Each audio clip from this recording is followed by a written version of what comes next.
واقعہ کربلا میں جہاں حسین ابن علی علیہ السلام کے ساتھ آپ کے اصحاب، اہل بیت اطہار اور جانثار ساتھی موجود تھے، وہاں ایک ایسی دلیر، بہادر اور نڈر خاتون بھی آپ کے خیموں میں موجود تھی جس نے واقعہ کربلا کے شہیدوں کا خون اپنی چادر تطہیر سے صاف کیا اور کربلا کی تپتی ریت پر ایسا کردار ادا کیا کہ تاریخ قیامت تک اس عظیم خاتون کو یاد کرے گی۔ کربلا میں صبر و رضا کی پیکر اس عظیم خاتون کا نام زینب بنت علی تھا، جو نبی کریم صلی اللہ علیہ وآلہ وسلم کی نواسی سیدہ فاطمہ الزہرا سلام اللہ علیہا اور جناب مولا علی کرم اللہ وجہ الکریم کی بیٹی تھیں۔ سیدہ زینب سلام اللہ علیہا 5 یا 6 ہجری کو مدینہ منورہ میں پیدا ہوئیں۔ سیدہ زینب سلام اللہ علیہا کے شوہر عبداللہ بن جعفر تھے، جو حضرت جعفر طیار رضی اللہ تعالی عنہ کے بیٹے تھے۔ احادیث کے مطابق حضرت زینب سلام اللہ علیہ کا نام نبی کریم رؤوف الرحیم صلی اللہ علیہ وآلہ وسلم نے خود انتخاب کیا تھا۔ مولا علی کرم اللہ وجہ الکریم کے دور خلافت میں آپ کوفہ میں خواتین کے لیے تفسیر قرآن کا درس دیتی تھیں۔ واقعہ کربلا میں حضرت زینب سلام اللہ علیہا اپنے بھائی امام حسین ابن علی علیہ السلام کے ساتھ موجود تھیں۔ عاشورہ کے دن آخری وداع میں امام علی مقام امام حسین علیہ السلام نے حضرت زینب سلام اللہ علیہا سے نماز شب میں آپ کے حق میں دعا کرنے کی سفارش کی۔ کربلا میں جنگ کے خاتمے کے بعد سیدہ زینب کو دوسرے اسیروں کے ساتھ اسیری کی حالت میں کوفہ، پھر وہاں سے شام بھیجا گیا۔ کوفہ اور دربار شام میں سیدہ زینب سلام اللہ علیہا کے خطبات مشہور ہیں۔ آپ نے یزید ابن معاویہ کے دربار میں اپنے خطبوں کے ذریعے سامعین کو متاثر کیا، جس کی بنا پر یزید ابن معاویہ امام حسین کے قتل اور دیگر جرائم کی ذمہ داری کو ابن زیاد کی گردن پر ڈالنے اور اس پر لعنت بھیجنے پر مجبور ہوا۔ آپ بہت زیادہ مصائب کا شکار ہوئیں، اسی لیے آپ کو ام المصائب کا لقب دیا گیا ہے۔ رسول اللہ صلی اللہ علیہ وآلہ وسلم کا وصال اپنی والدہ سیدہ فاطمہ الزہرا سلام اللہ علیہا اور مولا علی کرم اللہ وجہ الکریم کی زندگی کی سختیاں، شہادت امام حسن مجتبیٰ علیہ السلام، واقعہ کربلا اور کوفہ و شام کی اسیری۔ سیدہ زینب سلام اللہ علیہا کی شادی سن 17 ہجری میں جعفر طیار رضی اللہ تعالی عنہ کے بیٹے حضرت عبداللہ بن جعفر سے ہوئی، اور اس شادی کے نتیجے میں اللہ رب العزت نے انہیں 4 بیٹے علی، اون، عباس، محمد اور ایک بیٹی ام کلثوم عطا فرمائی۔ سیدہ زینب سلام اللہ علیہا واقعہ کربلا میں اپنے بھائی امام حسین کے ساتھ اپنے 2 بیٹوں اون اور محمد کو لے کر گئیں، اور واقعہ کربلا میں یہ دونوں بیٹے اون اور محمد امام علی مقام امام حسین ابن علی پر جان قربان کرتے ہوئے شہادت کے مرتبے پر فائز ہوئے۔ معاویہ ابن ابو سفیان رضی اللہ تعالی عنہ نے اپنے بیٹے یزید ابن معاویہ کے لیے سیدہ زینب سلام اللہ علیہا کی بیٹی ام کلثوم رضی اللہ تعالی عنہا کا رشتہ مانگا، لیکن امام علی مقام امام حسین نے انہیں اپنے چچازاد بھائی قاسم بن محمد بن جعفر بن ابی طالب کے ساتھ رشتہ ازدواج میں منسلک کیا۔ کوفہ اور دربار یزید ابن معاویہ میں آیات قرآنی پر استوار سیدہ زینب سلام اللہ علیہا کا عالمانہ کلام و خطبات آپ کے علمی کمالات کا واضح ثبوت ہیں۔ آپ نے اپنے والد ماجد مولا علی کرم اللہ وجہ الکریم اور والدہ ماجدہ سیدہ زہرا سلام اللہ علیہا سے احادیث بھی نقل کی ہیں۔ اس کے علاوہ کوفہ میں حضرت علی کرم اللہ وجہ الکریم کی خلافت کے دوران خواتین کے لیے آپ درس تفسیر بھی دیا کرتی تھیں، اور آپ کے علم و دانش کا یہ ناقابل انکار ثبوت ہے۔ حضرت زینب سلام اللہ علیہا رسول اللہ صلی اللہ علیہ وآلہ وسلم اور مولا علی اور سیدہ زہرا سلام اللہ علیہا کی بیٹی ہونے کے ساتھ ساتھ رسول اللہ صلی اللہ علیہ وآلہ وسلم کی صحابیہ بھی تھیں، اور منقول ہے کہ آپ روایت حدیث کے رتبے پر فائز تھیں۔ واقعہ کربلا کے بعد 11 محرم الحرام کی صبح اہل بیت اطہار کو قید کر لیا گیا اور کوفہ لے جایا گیا۔ جب اہل بیت اطہار کا قافلہ کوفہ پہنچا تو کوفیوں کی آوزاری اور فریاد و فغاں سن کر بنت علی سیدہ زینب سلام اللہ علیہا غضبناک ہو گئیں۔ فصیح عرب کی نواسی اور باب العلم کی بیٹی نے بڑا فصیح خطبہ ارشاد فرمایا اور کوفیوں کو چپ کروا دیا۔ آپ نے فرمایا، بد نصیب کوفیوں، رو رو کر اور آہوزاری کر کر کے سچے ہونے کی کوشش نہ کرو۔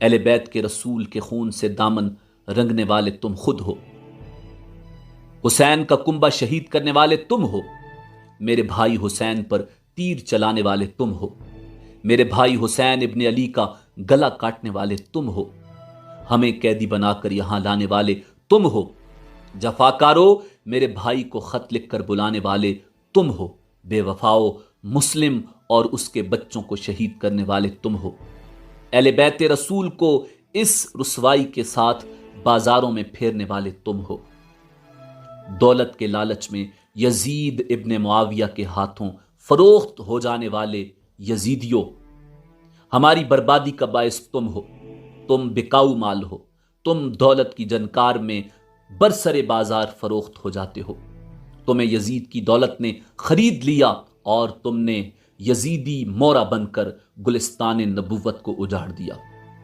فاطمہ کا گھر لوٹ لیا، پردہ نشینوں کی ردائیں چھین لیں، ناموس رسول کا بازاروں میں جلوس نکالا، اب ہمیں رو کر کیا دکھاتے ہو؟ تمہارے یہ آنسوں مگر مچ کے آنسوں ہیں، ہم ان سے متاثر نہیں ہوں گے، اور یاد رکھو اب تمہارا رونا کبھی نہیں تھمے گا، اب تم روتے رہو گے، تمہیں اپنے بک جانے پر رونا آئے گا، تمہیں اپنی بدنصیبی اور بدکرداری پر رونا آئے گا، مگر تمہارا یہ رونا بیکار ہوگا۔ تم نے یزید اور ابن زیاد کو خوش کر کے خدا اور رسول کو ناراض کر لیا ہے، اب خدا اور رسول تم پر کبھی نہیں خوش ہو سکتے۔ تم نے خود اپنے ہاتھوں سے شمع مصطفی کو گل کر دیا ہے، اب ہمیشہ اندھیروں میں بھٹکتے پھرو گے۔ کوفیوں نے سیدہ زینب سلام اللہ علیہا کی یہ حقیقت افروز گفتگو اور تقریر سنی تو ندامت سے سر جھکا کر گھروں کو واپس ہو گئے۔ تاریخ کی بعض کتابوں میں سیدہ زینب سلام اللہ علیہا کے خطبہ کے الفاظ اس طرح ہیں۔ آپ نے کوفیوں کو مخاطب کر کے فرمایا، نحمدہ و نصلی علی رسولہ الکریم و آلہ، اے عہد شکنو، اپنی زبان سے پھر جانے والے اور اپنے الفاظ بھول جانے والے کوفیوں، تم رو رہے ہو، تمہاری مثال اس عورت جیسی ہے جو پہلے سوت تیار کرتی ہے اور پھر کپڑا بناتی ہے اور پھر اپنے ہی ہاتھوں سے ٹکڑے کر ڈالتی ہے، تم سب ایک ہی تھیلی کے چٹے بٹے ہو، تم میں ایک شخص بھی ایسا نہیں جو کذاب، بدعہد، بے وفا اور دل کا کھوٹا نہ ہو، تم لومڑیوں کی طرح کینہ اور خوشامد اور مکار، باطل نواز اور جھگڑالو ہو۔ یاد رکھو جو تم نے اپنی عاقبت کے لیے بھیجا ہے وہ بہت برا ہے، تم پر عنقریب خدا کے قہر و غضب کا عذاب نازل ہونے والا ہے۔ کذاب کوفیو، تم میرے بھائی حسین ابن علی پر گریہ اور نوحہ کر رہے ہو، واللہ تمہیں رونا ہی مناسب ہے، تم رو اور خوب گریہ کرو، تمہیں رونا ہی چاہیے، تم نے بہت ہی بری باتوں کی آرزو کی تھی، وہ آرزویں اب تمہارے دامن کے ساتھ چمٹ گئی ہیں، اور تمہارا رونا تمہارے دامن کو صاف نہیں کر سکے گا۔ تم نے نواسہ رسول کو قتل کیا ہے، ان کے خون کے داغ کے دھبے کیسے دھل سکیں گے؟ کوفہ والو، تمہیں معلوم ہے کہ تم نے محمد کے کس جگر گوشہ کو ٹکڑے ٹکڑے کیا ہے، کون سے عہد کو توڑا ہے، محمد کی کس بیٹی کی بے حرمتی کی ہے اور کس مقدس خون کو تم نے بہایا ہے۔ یہ تمہارا وہ جرم ہے جس کی تلافی نہیں ہو سکتی، تم سے وہ حادثہ سرزد ہوا ہے جو تمہیں عذاب میں مبتلا کر دے گا، اور پھر آخرت کا عذاب تمہیں ذلیل و خوار اور رسوا کرنے والا ہے۔ اور ہاں، ایسے لوگوں کی کوئی مدد نہیں کی جائے گی۔ کوئی طاقت خدا کے کاموں میں دخل نہیں دے سکتی اور نہ ہی اس کے انتقام کو کوئی روک سکتا ہے۔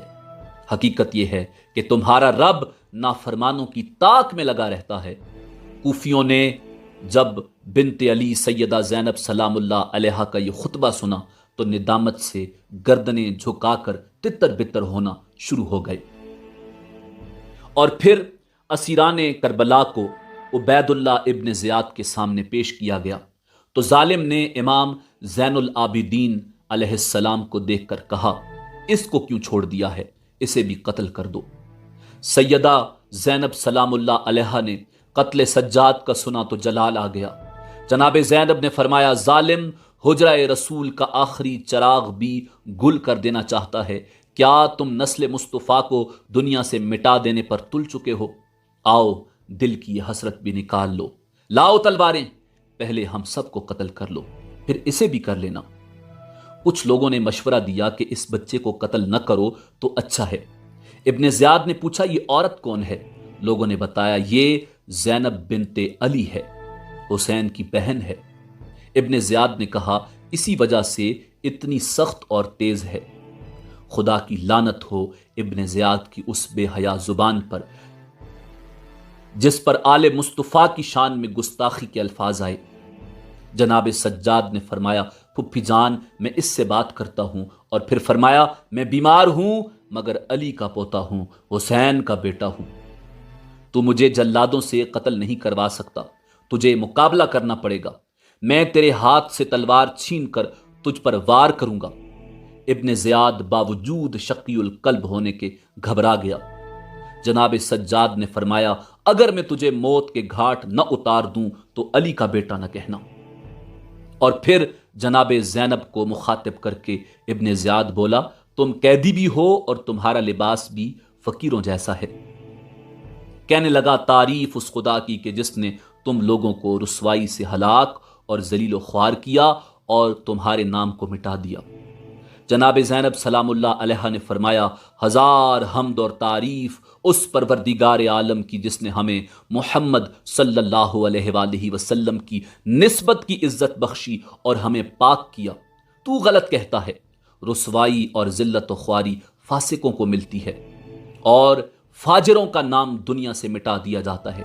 ہمارے حق میں تو پروردگار عالم نے آیت تطہیر نازل فرمائی ہے، انما یرید اللہ لیذھب عنکم الرجس اہل البیت ویطہرکم تطہیرا۔ ابن زیاد کہنے لگا، کیا تو نے دیکھا نہیں خدا نے تمہارے ساتھ کیا سلوک کیا ہے؟ جناب سیدہ زینب نے فرمایا، ان باتوں کا پتہ خدا کے حضور پہنچ کر چلے گا۔ میرے بھائی حسین نے شہادت کے منصب پر فائز ہونا تھا، وہ ہو گیا۔ تم لوگوں نے قاتل اہل بیت بن کر خدا کے سامنے ذلیل و خوار ہونا ہے، سو تم تیار رہو۔ ابن زیاد غضبناک ہوا تو اس کے ایک ساتھی نے اس کا غصہ ٹھنڈا کر دیا کہ عورتوں کی بات کا غصہ کرنا مناسب نہیں۔ کچھ دیر بعد ابن زیاد پھر بولا، خدا نے تیرے باغی اور سرکش بھائی اور اہل بیت کے نافرمان باغیوں کی طرف سے میرا دل ٹھنڈا کر دیا۔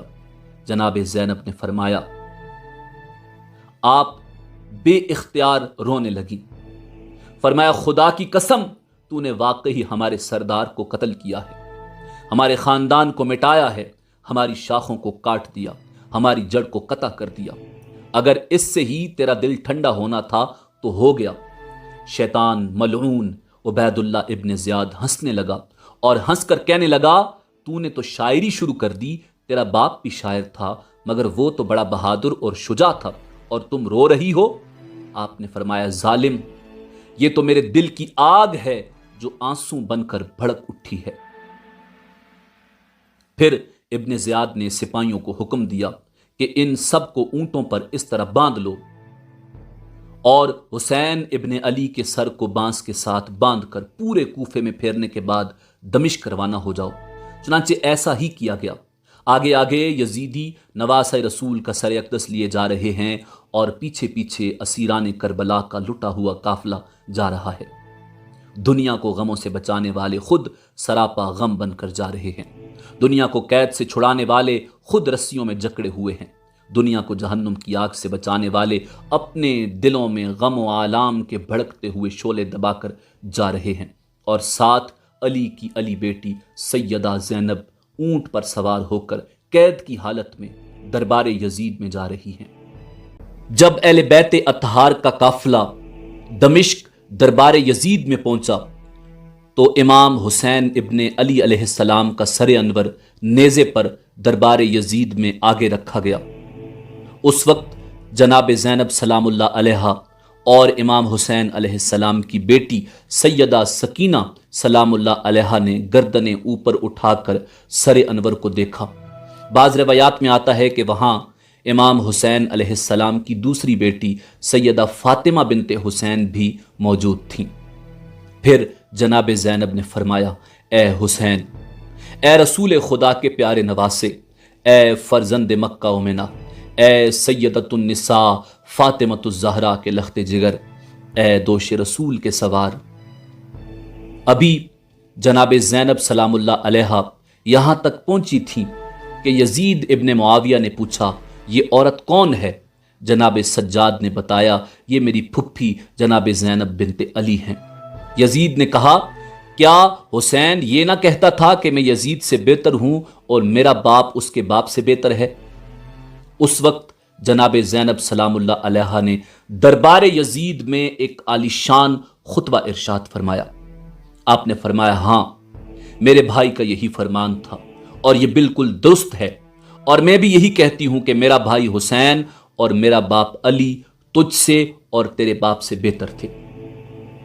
یزید نے کہا، تیرا نانا میرے دادا سے اور تیری ماں میری ماں سے ضرور افضل ہیں، مگر تیرا باپ میرے باپ سے بہتر نہیں ہے، ان کا فیصلہ خدا کرے گا۔ جناب زینب نے فرمایا، خدا کے فیصلے سے پہلے دنیا کی آنکھیں بھی فیصلہ کر رہی ہیں۔ یزید نے اور بھی بڑھ چڑھ کر بہت سی باتیں کی اور پھر اپنے بڑوں کا نام لے کر شعر پڑھنے لگا، جن کا مطلب یہ ہے، کاش آج میرے خاندان کے وہ لوگ موجود ہوتے جنہیں غزوہ بدر میں قتل کیا گیا تھا، تو خوش ہو کر مجھے شاباش دیتے کہ تم نے بنی ہاشم کے بہت بڑے سردار کو قتل کر کے بدر کے دن کا بدلہ لے لیا ہے۔ اور پھر چھڑی امام علی مقام کے لبوں پر لگا کر کہنے لگا، تو نے اسی منہ سے میری خلافت کا انکار کیا تھا۔ جناب زینب نے فرمایا، یزید، حسین تیری خلافت کو کیسے تسلیم کر لیتے، جبکہ اب بھی تیری باتوں سے کفر کی محبت اور اسلام سے دشمنی کی بو آ رہی ہے۔ تو بدر کے مقتولوں کا انتقام نواسہ رسول سے لینے کا اقرار کر رہا ہے۔ تیرے سینے میں خاندانی عداوت اور کینہ پروری کی آگ بھڑک رہی ہے، جو تو نے میرے بے گناہ بھائی حسین ابن علی کو شہید کر کے ٹھنڈی کر لی ہے۔ تو نے اولاد عبد المطلب کے ستاروں کی روشنی ختم کر کے پرانی عداوت کا بدلہ لیا ہے، اور پھر بڑوں کو پکار رہا ہے۔ یاد رکھ کہ وہ وقت بھی قریب آنے والا ہے کہ تو بھی ان کے پاس پہنچ جائے گا۔ تو نے اپنے بوڑھے مقتولوں کی آواز پر لبیک کہتے ہوئے خون حسین بہا کر اسلاف کے کفر کے ساتھ تقرب حاصل کر لیا ہے، اور اس پر یہ جرت کے اعلان بھی کر رہا ہے۔ یاد رکھ، وہ وقت عنقریب آنے والا ہے جب تجھے اس ظلم و ستم کی سزا بھگتنا پڑے گی۔ میرے بھائی حسین ابن علی کا خون تیرے محلوں کی دیواروں اور تخت حکومت پر بجلی بن کر گرے گا، اور پھر تیرے لیے آگ ہی آگ ہوگی۔ امام الانبیاء جناب محمد الرسول اللہ صلی اللہ علیہ وآلہ وسلم کی نواسی اور باب العلم مولا علی کرم اللہ وجہ الکریم کی بیٹی سیدہ زینب کا خطبہ سن کر تمام درباری سکتے میں آ گئے۔ پھر ایک شامی حرامی اٹھا اور اس نے جناب سکینہ کی طرف اشارہ کر کے کہا، امیر، یہ لڑکی مجھے دے دو۔ بعض روایات میں جناب فاطمہ بنت حسین کا نام موجود ہے۔ جناب سکینہ جناب زینب سے چمٹ کر پیچھے بیٹھ گئیں تو جناب زینب نے پکار کر کہا، کمینے، تیری یہ جرت کہ ناموس رسول پر آنکھ اٹھاتا ہے؟ بے شرم، اس کا حق نہ تجھے ہے اور نہ تیرے امیر کو۔ یزید ابن معاویہ نے سنا تو غصے سے جل گیا اور یوں بکواس کرنے لگا کہ تم جھوٹی ہو، مجھے اس کا حق حاصل ہے، میں اگر چاہوں تو ابھی ایسا کر سکتا ہوں۔ سیدہ زینب نے فرمایا، غلط کہتے ہو، تمہیں اس کا حق خدا نے ہرگز نہیں دیا کہ بنات رسول کو مال غنیمت سمجھ کر تقسیم کر دو۔ اپنا یہ حق بنانے کے لیے تمہیں برسر عام یہ اعلان کرنا پڑے گا کہ تم ملت مصطفیٰ سے نکل گئے ہو اور تم نے دین محمدی کو چھوڑ کر دوسرا دین اختیار کر لیا ہے۔ تمہاری پہلی گفتگو سے صاف کفر کی بو آتی ہے، اب یہ اعلان بھی کر سکتے ہو تو کر دو۔ یزید ابن معاویہ اور بھی غصے میں آ گیا اور آگ بگولا ہو کر کہنے لگا، دین سے تیرا باپ اور بھائی بھی نکل چکا ہے۔ سیدہ زینب نے جواب دیا، اللہ کا دین میرے نانا، میرے باپ اور میرے بھائی نے ہی دنیا کو دیا ہے۔ یزید چلایا، اے دشمن خدا تو جھوٹی ہے۔ سیدہ زینب نے فرمایا، ظالم تو زبردستی حاکم بن بیٹھا ہے، ظلم سے گالیاں بکتا ہے اور جبر و تشدد سے اللہ تعالیٰ کی مخلوق اور صدائے حق کو دباتا ہے۔ دربار یزید میں بنت علی کی حق و صداقت کی آواز نے تخت یزید کو لرزا کر رکھ دیا۔ اس نے شرمندہ ہو کر گردن جھکا لی اور شامی حرامی کو غصے سے کہنے لگا، دفع ہو جاؤ۔ یزید دربار میں جمع ہونے والے شہریوں کے چہروں کو بھی پڑھ رہا تھا، اس لیے خاموشی ہی مناسب سمجھی۔ یزید نے بنت علی کے بے باک گفتگو سنی تو عوام سے بھی ڈرنے لگا۔ یہی یزید کی شکست اور اس کی موت تھی، مگر تخت حکومت کی رونت کس طرح دبتی؟ لوگوں کے ذہنوں کو بدلنے کے لیے پھر بھی کہہ ہی دیا، میں تخت حکومت کا مالک ہوں۔ اگر خدا تیرے بھائی حسین سے خوش ہوتا تو یہ بے بسی کی موت کبھی نہ مرتا۔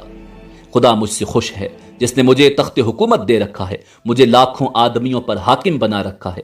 خدا تیرے بھائی کے ساتھ ہوتا تو ضرور اس کی مدد کرتا، خدا میرے ساتھ ہے۔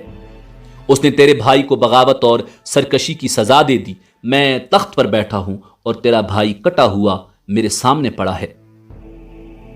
دربار میں کئی لوگوں نے اس کی تکبر میں ڈوبی ہوئی گفتگو کا برا منایا اور دل سے اس کے ساتھ نفرت کا اظہار بھی کیا۔ یہی یزید ابن معاویہ کی حقیقی شکست تھی۔ ابھی یہ بات جاری تھی کہ مسجد سے مؤذن کی آواز آئی، اللہ اکبر، اللہ اکبر، اشہد ان لا الہ الا اللہ۔ اور جب مؤذن نے اشہد ان محمد الرسول اللہ کہا تو جناب زین العابدین نے فرمایا، یزید اب بتاؤ کس کی حکومت قائم ہے؟ شہر تمہارا ہے، تخت تمہارا ہے، لیکن نام میرے باپ کے نانا کا گونج رہا ہے، یا تیرے باپ کے نانا کا، یا تیرے نانا کا، یا کسی اور کے نانا کا یا باپ کا۔ اب بتاؤ حقیقی حکومت تمہاری ہے یا ہماری؟ دربار میں ہجوم عام ہو چکا تھا۔ امام زین العابدین کے ان الفاظ نے بڑا گہرا اثر کیا۔ مشتعل لوگوں کی آواز آئی، حکومت حسین کے نانا کی ہے، حسین زندہ ہے، حسین کے قاتل درندے ہیں، بے غیرت ہیں، بے حیا ہیں۔ غصے میں آئے ہوئے عوام کے ہجوم پر بڑی مشکل سے قابو پایا گیا۔ یہی یزید ابن معاویہ کی شکست اور حسین ابن علی علیہ السلام کی فتح تھی۔ حسین ابن علی علیہ السلام جان دے کر زندہ ہو گئے اور یزید حسین ابن علی علیہ السلام کی جان لے کر مردہ ہو گیا تھا۔ حسین کے قاتل مردہ ہو گئے، روح اسلام آزاد ہو رہی تھی، مقصد حسین پورا ہو رہا تھا۔ پھر جناب زینب نے ارشاد فرمایا، یزید تمہاری غیرت بالکل مر چکی ہے، تمہیں حیا ہوتی تو ناموس رسول کو اس طرح دربار میں طلب کر کے رسوا نہ کرتا۔ اے فتنہ گر، کیا تیرا دل ابھی تک ٹھنڈا نہیں ہوا؟ ہمارا سب کچھ لوٹ کر بھی تیری وحشت کو سکون نہیں ملا، گلستان فاطمہ کو اجاڑ کر بھی تیری درندگی کو صبر نہیں آیا۔ ظالم سن، میرے نانا تیرے نانا سے افضل ہیں، میرا باپ تیرے باپ سے افضل ہے، میری ماں تیری ماں سے افضل ہے، اولاد رسول اولاد ابو سفیان سے افضل ہے، اولاد خدیجہ اولاد ہندہ سے افضل ہے۔ پھر تجھے یہ خیال کیوں نہ آیا کہ ابو سفیان کی بہو بیٹیاں تو پردے میں بیٹھیں اور محمد عربی صلی اللہ علیہ وآلہ وسلم کی بہو بیٹیاں اس طرح برسر عام تیرے دربار میں قیدی بن کر کھڑی ہوں؟ یزید ابن معاویہ اپنے دربار میں موجود عوام کی ذہنی حالت کا اندازہ کر چکا تھا اور کہا کہ انہیں حرم سرا میں پہنچا دو۔ ایک روایت میں ہے کہ قید خانے میں ڈال دیا گیا اور پھر صبح نعمان بن بشیر سابقہ گورنر کوفہ کے ہمراہ اس قافلے کو امام علی مقام کا سر انور دے کر واپس کر دیا۔ اب یزید میں یہ ہمت نہیں تھی کہ اسیروں کے ساتھ کوئی زیادتی کر سکتا۔ اس لیے کہ خون حسین نے اپنا اثر دکھانا شروع کر دیا تھا اور دربار یزید میں علی کی علی بیٹی جناب زینب سلام اللہ علیہا کا خطبہ لوگوں کے دلوں پر اثر کر گیا تھا۔ دمشق کے شہریوں کو قتل مظلوم کا احساس ہو گیا تھا اور انہوں نے اس فعل قبیح اور مذموم حرکت سے نفرت کا اظہار کرنا شروع کر دیا تھا۔ یہی یزید ابن معاویہ کی شکست تھی اور حسین ابن علی کی جیت۔